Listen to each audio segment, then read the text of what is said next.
येऊयात बुलढाणा जिल्ह्यातल्या मेहकर तालुक्यातून जाणाऱ्या समृद्धी महामार्गाला सुद्धा पावसाचा फटका बसलाय। मेहकर मधल्या इंटरचेंज टोल नाका रस्ता पाण्याखाली गेलाय। समृद्धी महामार्गावर चढणं आणि उतरणं इथे या ठिकाणी होतं। वाहनांच्या रांगा त्यामुळे इथे लागल्या होत्या। पावसानं मोठं थैमान या भागात घातलेलं आहे। अपडेट्स घेऊयात आमचे प्रतिनिधी संजय जाधव यांच्याकडून। संजय, काय आत्ताची इथली परिस्थिती आहे? नक्कीच काल दिवसभर बुलढाणा जिल्ह्यातील मेहकर तालुक्यामध्ये मुसळधार पाऊस झाला।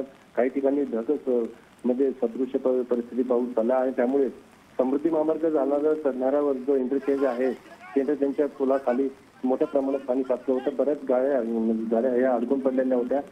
आताही सुद्धा तशीच परिस्थिती, पाणी तिथे सुरू आहे। पावसामुळे बऱ्याच गाड्यांना जाण्यासाठी खूप मोठा त्रास सहन करावा लागत आहे। ठीक, धन्यवाद संजय संपूर्ण माहितीसाठी। तर समृद्धी महामार्ग गेल्या काही दिवसांपासून सतत चर्चेत आहे। कधी खड्ड्यांमुळे तर कधी अशा पद्धतीनं जोरदार पावसाने इंटरचेंजवर आलेल्या पावसाच्या पाण्यामुळे